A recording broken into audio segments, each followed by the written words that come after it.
After an impressive run in rings, Antônio Rodrigo Nogueira made his Pride FC debut on July 29, 2001, where he decisively defeated Gary Goodridge. Just a few months later, on November 3, 2001, at the iconic Tokyo Dome during Pride 17. Championship chaos. Nogueira entered his third fight in the organization, a clash against Heath Herring for the inaugural heavyweight title. His victory over Herring and the crowning achievement of becoming Pride's first heavyweight champion cemented Nogueira's status as the best heavyweight mixed martial artist in the world.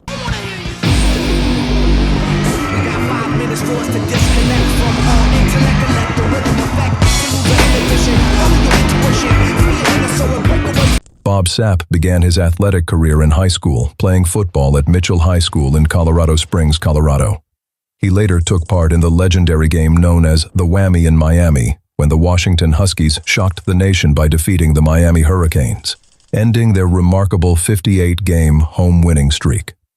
Interestingly, one of the players on the opposing team was a young athlete who would later become known worldwide as The Rock, Dwayne Johnson. Wow. I played against Bob Sapp. In football? Yeah. Yeah, he was giant. Fucking giant. Giant. Like a cartoon. He didn't even look like a body. Yeah. Yes, insane. Abs. 370 with abs. Yes. Sapp had been a standout American football player, earning the Morris Trophy in 1996 as the top lineman in the Pacific 10 Conference. He became a legend at the University of Washington for his role in the famed victory in Miami. Drafted by the Chicago Bears in the third round, his professional future once looked promising, yet within 4 years, after stints with 4 different teams and a suspension for testing positive for steroids, his NFL career came to an abrupt end. 3rd and 8, 3rd and goal from the 8. Fumble, we got it. Is it in? It should be a touchdown. I was shocked. I was just like, I think this is a touchdown. If this is, I was happy. It was just I didn't even know it was a touchdown at first, because when I came up, I said, "Is this a touchdown?" And the other ref looked at me and he was like, "No, it's not a touchdown." So I didn't know what else it would be. I was like, "Oh no, don't tell me I just gave our team a safety, or a touchback or something." Bob Sapp began his professional wrestling career in 2000 with NWA Wildside before being quickly signed by World Championship Wrestling as a developmental talent. WCW soon positioned him as a representative of professional wrestling and offered him a fight against Refrigerator Perry. To prepare, Sapp turned to fellow WCW wrestler Sam Greco. When Greco watched Sapp spar, he immediately recognized something special. Sapp didn't just fight with raw, uncontrolled aggression. He embodied it. From that moment, the persona of the Beast was born, a character Greco believed would be a guaranteed success in Japan. Convinced of Sapp's potential, Greco passed the footage to his boss, Mr. Ishii. WCW backed Sapp with strong support, a rental car, a hotel for 90 days, and a solid salary. But just before his television contract materialized, WCW declared bankruptcy, abruptly closing that chapter of his career. Sapp then shifted his focus fully to combat sports. He trained with former world kickboxing champion Maurice Smith, spent time alongside Matt Hume and Josh Barnett at AMC Pancration, and worked with Randy Couture at Team Quest.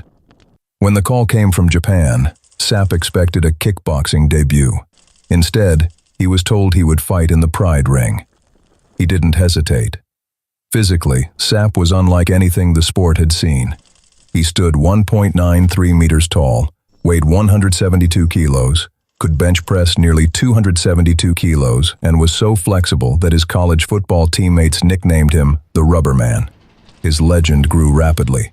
Just 2 months later, Sapp faced skilled but undersized Japanese kickboxer Tsuyoshi Nakasako. It was chaos. Charging his opponent into the corner, Sapp unleashed relentless offense, legal or not.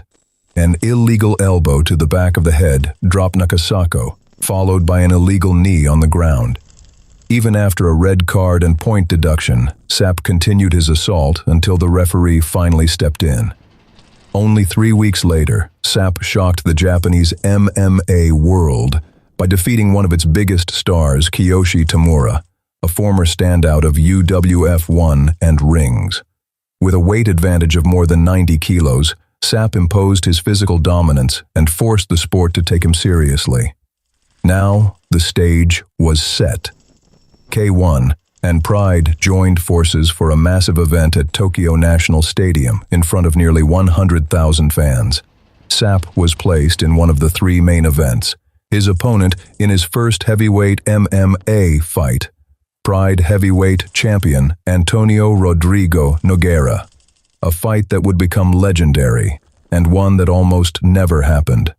Nogueira's original opponent was supposed to be K1 star Mark Hunt in a kickboxing match. Shockwave, a really big match in there, Bill. It's not who's next. My God, it's what's next. Jeez, let me tell you, what a show, what a show. Like you said, Steven, 91,000 people, 107. I've never seen something like this in my life. Look at him here. That's Bob Sapp. And Josh Barnett right standing behind him. He's serious. I know a little bit about Bobby. Bobby wrestling over at WCW in America. That's a man with some power. No experience, really, unfortunately, but he may reinvent the set of ground and pound. It could be pound and pound. During training, the plan for Nogueira was clear. Exhaust Bob Sapp. But as soon as the bell rang, Nogueira abandoned patience and shot in with full commitment for a takedown. Sapp stuffed it effortlessly. In one fluid motion, he wrapped his arms around Nogueira's waist, lifted him high above his head, and drove him into the canvas with a terrifying pile driver. An impact that to this day has had lasting consequences on Minotauro's neck. You saw the referee? Yeah, in the jumps. Yes. He jumped. That was a massive amount of power there. So I was going to do it again, but then that's when you were holding on to the leg. Good technique. So I had no idea what to do from This leg was my line. I had to let go. I know my leg won't get, That's what you call power, but he's up against a lot of experience here. He's going to do it again. It looks like he's going to do it again. Oh, he better hold on to that leg. He dead-manned him. He's not gassed yet. Well, Nogueira seems to be not wanting to exchange punches with Bob Sapp right now. Look at the size of Sapp. Would you? During the opening minutes, it was almost effortless for Bob Sapp to shut down Nogueira's takedown attempts. Every dominant position was overturned through sheer size and raw strength. At one point, Sapp even attempted to lock in a guillotine choke, but as he would later admit, he simply didn't have the technical knowledge to finish it. Yeah, I've seen Bob Sapp at about 450 pounds with abs, so that's a different person.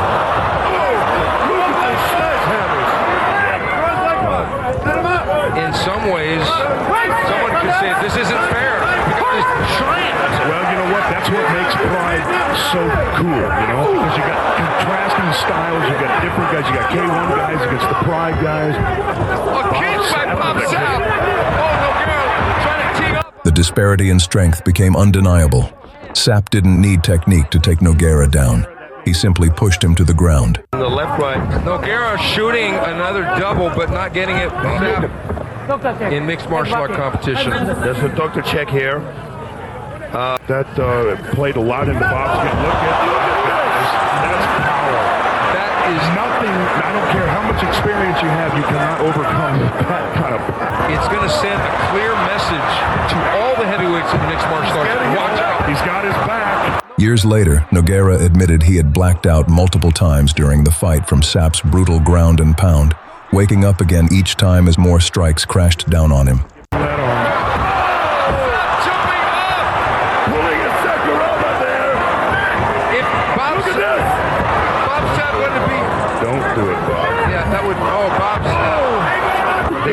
That's not just a normal person in there. When they met again in 2017, Nogueira walked Sapp through the fight, pointing out each failed triangle attempt. You were too big. There was no way to lock it in. Bob's gotta relax. Gotta relax. Stay away from those hands. Yeah. Nogueira's got to shoot his punches straight. He can't hook with Bob Sapp. Uppercuts to the head. Yeah, well, I'll tell you what. Bob may throw him, back to the States. To every heavyweight. Bob Sapp. Good right hand by Nogueira. Good Nogueira, but Bob Sapp didn't even. Got to watch out here. Leave an arm in between the legs for Nogueira. Oh, triangle! He's going to pick him up and drop him right on his feet. Thank you very much. Demonstrating an impossible situation for Nogueira at the moment. That was going to try the triangle, you see? Olha só o triângulo, eu vou tentar dar um triângulo nele. Só que não dava pra fechar, era muito grande, cara. Boom! Oh my God. Josh Barnett, of which is in his corner. Bob Sapp blasting away. Nogueira hanging tough. Nogueira trying to pick that single leg takedown. Got the leg. Sapp sprawling back. Nogueira on his back. This is world just being thrown around the ring. Here comes a knee bar attempt, but Sapp doesn't even go to the ground. He stays on his feet as Nogueira fights to control the leg. Then, without technique, just mass, Sapp drops to his knees and smashes through the hold. Nogueira would later joke, "Sapp's knee passed an inch from my face. You're a bad man, Bob." Look. O leg lock. Ele ajoelha na minha cara. Ele ajoelha na minha cara. You me, man. Ele é mal. Eu me. Chega, o joelho passou assim, 1 centímetro da minha cara. And this is when I was like, "Are you all right?" This is when we were talking. When I was like, "He was like, yeah, man, get going. Here we go. We fine." That's so crazy. Eu caí lá pra fora do ringue, o cara tonto assim, com a joelhada na cara. Ele disse: "Você tá bem? Para, vamos lutar." What Nogueira endured was so brutal that, by the time the fight was over, both of his cheekbones had been broken. Sammy does not have the defense for the takedown, and for sure, he's never been whacked like that. I'd like. For the full 10 minutes of the opening round, as Nogueira would later describe on the Cortez Duflo podcast, Sapp was in complete control. He did whatever he wanted. I was like a doll in his hands. Blasting away, even though he's missing some of those punches and he's getting very close. That's the end of the round. Hey, you know what? If you get hit by Bob Sapp's thumb, it weighs 30 pounds. Man, I'm telling you. Filled his lungs back up. Yeah. Nogueira clocking Bob on the chin. Nothing happened. Be the worst thing. There we go. And he's got to better make it tight. See? And he does it. Do it again. He's got it. He's going to go again. Oh, he's got perfect position, but he doesn't have the foot lock over because Bob is so big, he can't get his legs wrapped around, and Nogueira is very. There you go. Now, Bob, bad position. Oh, bad position for Nogueira. Bob's huffing and puffing there. He should turn him now. Yeah. Nogueira should turn him now. It's not going to happen like that, guys. I'm sorry to tell you. The horse is like, fall on my body. Oh, no. On my body. I had the same feeling when he was up. Same weight, about the same thing. Hurt my leg. I was trying to do Americana. I felt the same thing, was like, oh, same weight. Not the horse, I did it. Here. Oh, but he got right as soon as I said that, Bob Sapp proved me wrong. Flipped Nogueira right over. He's in one guy's body versus Nogueira. Triangle again. He's got to take all the power again. Bob working to pass the guard. Passes the guard from Nogueira. He's going to keep bringing that leg back. Nogueira in position to be kneed, but Bob Sapp doesn't get this. Nogueira is Bob's gassed. He's got to last a minute and 30 or... Nogueira is so wily at getting off the bottom. Oh, Bob doesn't seem to be doing too good here. Here's the experience. He's going over. He's going for it. Oh, yeah. This might be trouble. This is not good. Nogueira just needs to wait. Unbelievable, guys. Absolutely unbelievable.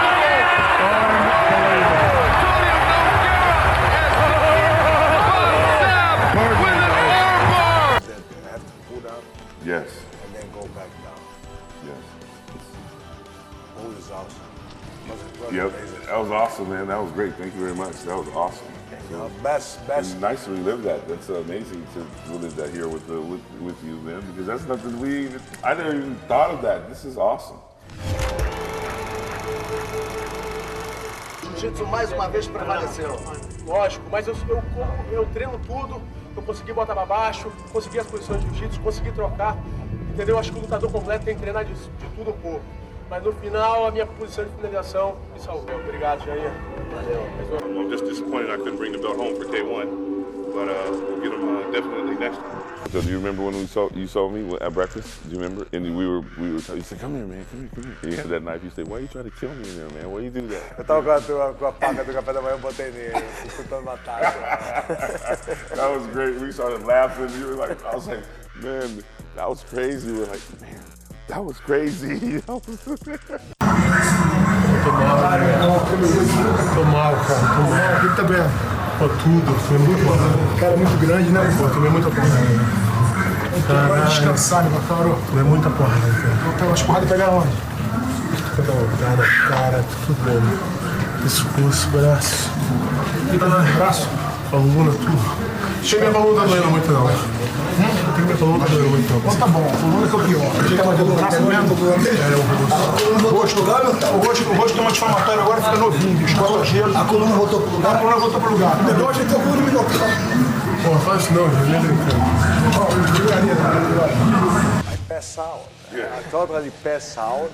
And when I fall, I was up, I was like, it was dizzy. I said everything was black. Then I came back, like, I was like, just came back, and I was like, out for like a second, like, ele tentou dar mais dois power bombs, eu tava segurando. Did your cornerman tell you to grab the leg? No, that was my reaction. E aí, quando eu lutei com o Bob Sapp, um grandão, o cara me pegou de cabeça pra baixo e enfiou a minha cabeça no chão. Nossa! É tipo um bate-estaca de pescoço. Tu podia só ter morrido. Podia ter morrido. Mas que quebra o pescoço já era, né? Eu sinto dor até hoje. Eu tô com dor de pescoço nesse exato momento. Isso foi em 2002, velho.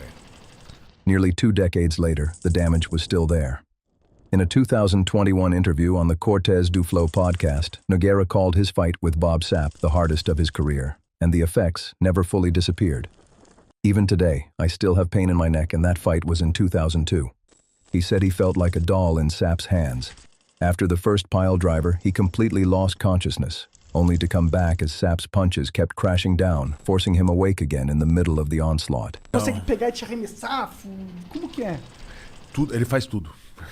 Você fica parecendo um boneco na mão do cara. Eu entrei uma queda nele que chama double leg.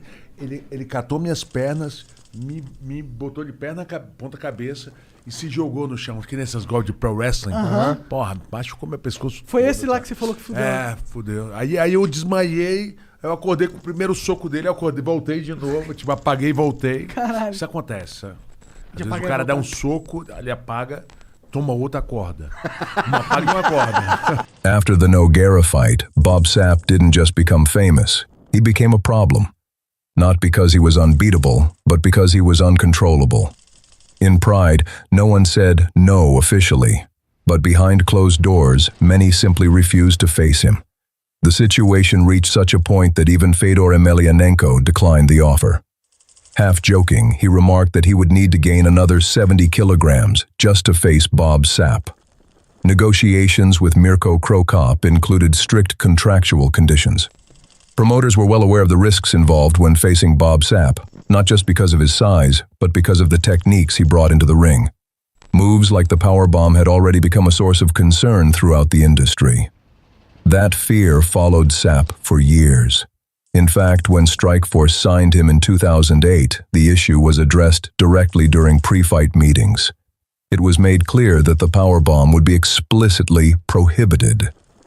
By then, Sapp's reputation had reached a point where contracts themselves had to be adapted to limit the danger he represented. Mirko remembers it this way. I had no doubts, but right before me, Bob Sapp knocked out, badly and very brutally, and 2 times in a row, Ernesto Hoost. And I remember that just like it was yesterday. I was called by my manager and he said, K1 wants you to fight him. I said, I'm in Pride now. He said, yeah, we know, but nobody else wants to take the challenge fighting him. Believe it or not, everybody was terrified of fighting Bob Sapp, especially after he knocked out Ernesto Hoost 2 in a row. I said, okay, no problem. But I was happy. I remember the fight, and I remember the expression on my face. He was a huge guy. He was a beast, and he still is a beast. But I think if he changes something in his training or his mind, he would still be very, very dangerous, especially in MMA. He's just a beast. He's a big, strong guy with devastating punches, enormously strong. I remember his fight with Nogueira. Jesus Christ, Minotauro survived hell. It was the craziest fight I've ever seen. I couldn't believe that Minotauro was able to survive all the things that happened to him. He almost broke his spine. Unbelievable. Pessoal, tem essa lenda que fala que você sente as dores quando o tempo muda. Não é lenda não, é verdade mesmo. Toda vez que faz um frio, essa dorzinha vem e eu lembro. Bob Sapp.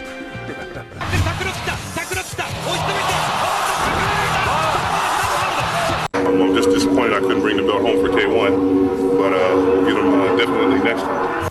Boom. So that, now Minotauro's neck was fucked up from that forever. Like, that haunted him his entire career. Watch this. Boom. Oh, yep. no. Yep. See, he tucks his head a little bit at the last second so he doesn't catch it on the top of the head, but all of his weight, all of Bob Sapp's weight, look at that. Well, I don't even think he tucked it. I think it just gave in. And he's still going? He kept going and he fucking submitted him. Minotauro was one of the toughest guys that's ever walked the face of the planet. Look at this. He scoots out, he escapes, and he gets on top of him. This is crazy. Yeah, well, look at the size difference. Like 5 different weight classes.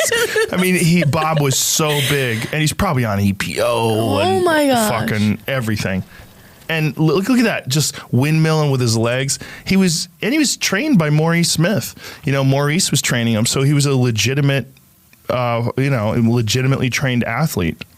And he was so big. So this is back in the day when there was like 10-minute rounds? Mm-hmm, 10-minute first round. So Minotauro, I believe it went into the second round, though. He just weathered the storm and wasn't scared to be in there with them. Yeah, Fedor wouldn't fight him. Fedor said, fuck that. They offered Fedor a fight with Bob Sapp. He's like, nah, I'm good. And I mean, he fought Hongman Choi when Hongman Choi was like 7 feet tall. You remember that fight? Caught him in, it was one of the most ridiculous arm bars ever. He caught him in an arm bar, and the arm is as long as this fucking table. It was always speaking of a rematch, and it just time just took us out. You know what I mean? By the time it was even going to come close, they had sold to UFC, and we left. You know, if they do it now, I think we'll be in it. I don't think I'm gonna be doing any power bombs anytime soon. You know, on the video games maybe, but that's about it. We can do a rematch in the video game. Yeah. In Openweight, some fights didn't test skill, they tested survival. Bob Sapp wasn't just bigger. He was overwhelming, every position reversed, every escape crushed by sheer force. For long stretches, Antônio Rodrigo Nogueira wasn't fighting to win. He was fighting to endure.